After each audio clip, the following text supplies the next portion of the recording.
inimigo mais eficiente que você tem mora dentro da sua cabeça. Você já chegou perto de algo importante e, de alguma forma, fez tudo para não conseguir? Boicotou uma oportunidade? Abandonou um projeto no momento em que começava a funcionar? Sabotou uma relação justamente quando estava ficando boa? E depois ficou sem uma explicação convincente. Porque na superfície não fazia sentido nenhum? E isso tem nome: autossabotagem. E não é fraqueza de caráter, não é azar, não é falta de disciplina. É um mecanismo de proteção que o seu próprio cérebro desenvolveu, com as melhores intenções do mundo, e que opera sistematicamente contra tudo que você conscientemente diz querer. O paradoxo mais perturbador da mente humana: você é o seu próprio obstáculo mais sofisticado. Hoje você vai entender como esse mecanismo funciona, porque ele existe e, mais importante, como reconhecer quando ele está operando antes que o estrago já esteja feito. Seu cérebro não quer que você cresça, quer que você sobreviva. Para entender por que você se sabota, você precisa entender para que o seu cérebro foi construído, e a resposta vai te surpreender. O cérebro humano foi moldado por milhões de anos de evolução com um único objetivo prioritário: manter você vivo, não feliz, não realizado, não bem-sucedido, vivo. E para um cérebro primitivo, o conhecido era seguro e o desconhecido era a ameaça. O problema é que crescimento, por definição, é movimento em direção ao desconhecido. Uma promoção muda sua rotina, suas relações, suas responsabilidades. Um relacionamento profundo te expõe à rejeição de uma forma que a superficialidade nunca te exporia. Um projeto ambicioso te coloca em risco de falhar publicamente. Para o seu sistema nervoso primitivo, todas essas coisas se parecem com perigo, mesmo que racionalmente você saiba que são oportunidades. E então, o cérebro faz o que foi programado para fazer: aciona os mecanismos de proteção. Procrastinação, perfeccionismo paralisante, autossabotagem. Não porque você é fraco, porque você tem um cérebro que funciona exatamente como deveria. O problema é que ele está usando um manual de sobrevivência escrito para a savana africana num mundo completamente diferente. Você sabota o que não combina com quem você acredita ser. O primeiro mecanismo de autossabotagem não opera no comportamento. Opera na identidade, e é o mais difícil de ver. Cada pessoa tem uma imagem interna de si mesma: quem ela é, o que merece, até onde vai. Essa imagem foi construída ao longo de anos por experiências, por mensagens recebidas, por como as pessoas ao redor a trataram. E o cérebro tem uma função crítica: manter o comportamento consistente com essa imagem. Se sua imagem interna diz: sou alguém que começa e não termina, você vai começar e não terminar. Se diz: pessoas como eu não chegam a esse nível, você vai encontrar uma forma de não chegar, não conscientemente. O sistema opera por baixo da consciência, ajustando comportamentos, criando situações, boicotando oportunidades, tudo para manter a coerência entre quem você acredita ser e o que você vive. É por isso que mudança de comportamento sem mudança de identidade raramente dura. Você pode seguir uma dieta por 3 semanas, mas se sua identidade diz: sou uma pessoa sem disciplina, o sistema vai encontrar uma forma de confirmar isso. A autossabotagem não é falha de força de vontade, é fidelidade à narrativa que você tem sobre si mesmo. O medo do sucesso é mais comum do que o medo do fracasso, e quase ninguém admite. Você conhece o medo de fracassar. Todo mundo conhece. Mas existe um medo que opera mais silenciosamente e que sabota com mais eficiência, e é o oposto do que você esperaria.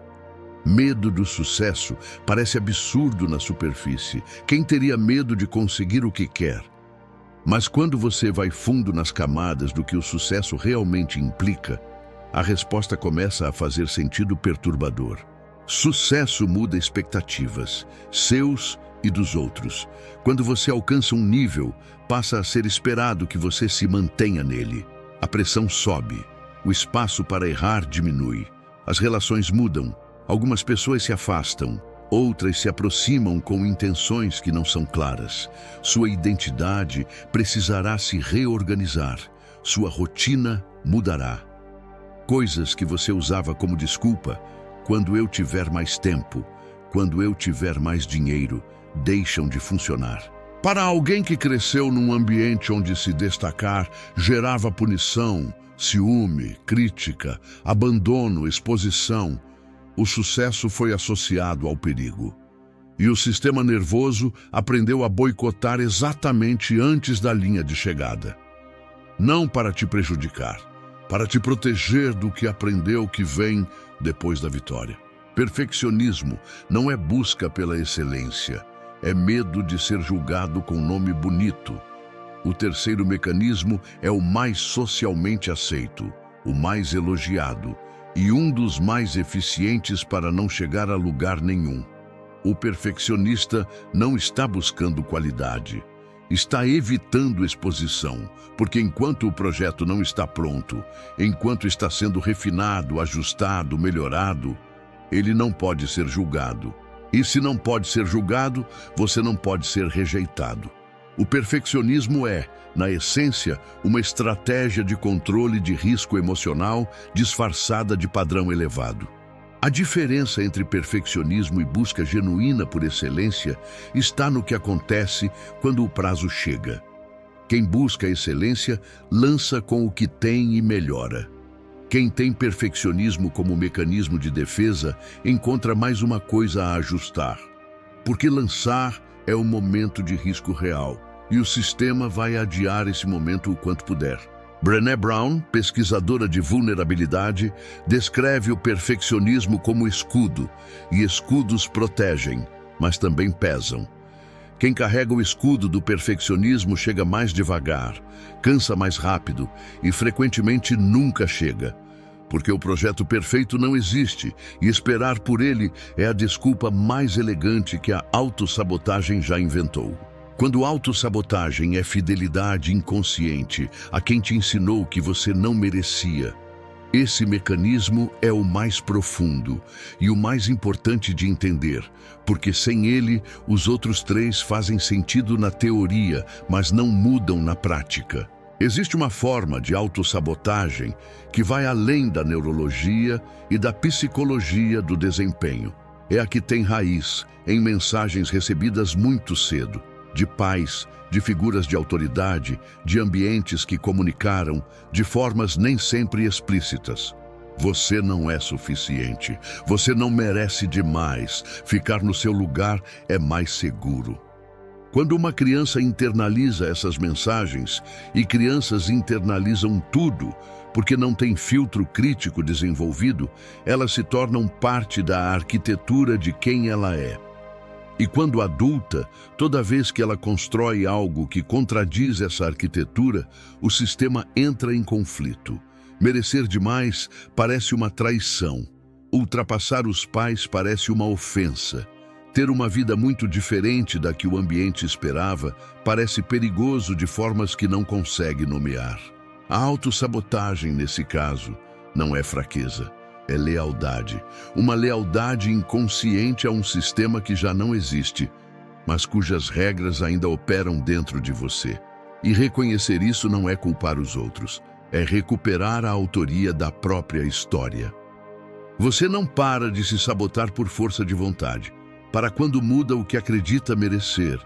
Agora que você entende o mecanismo, vem a pergunta que importa. O que fazer com isso?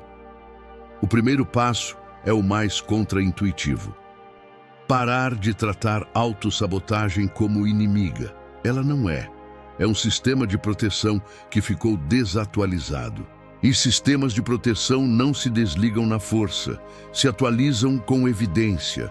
Cada vez que você age, apesar do medo e o resultado não é catastrófico, você oferece ao seu sistema nervoso uma nova informação. Devagar, a calibração muda.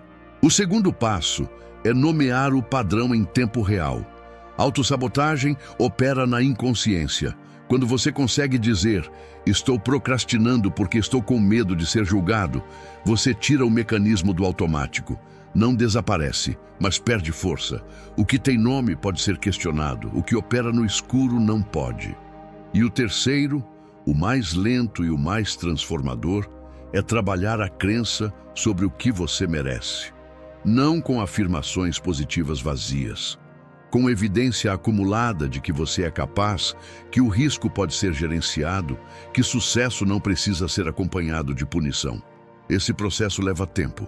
Frequentemente precisa de ajuda e vale cada dia investido, porque uma mente que para de lutar contra si mesma libera uma quantidade de energia que você ainda não imagina ter.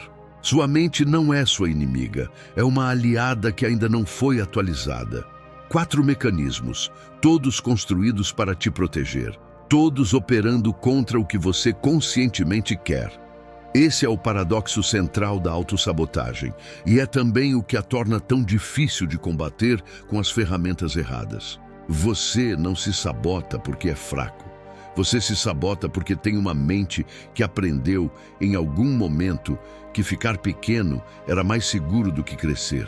E essa mente está fazendo o seu trabalho com as informações que tem.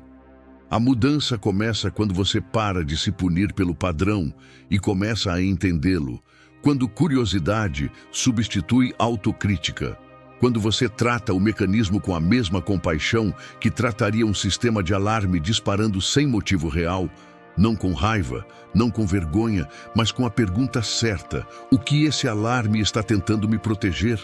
E essa proteção ainda faz sentido hoje?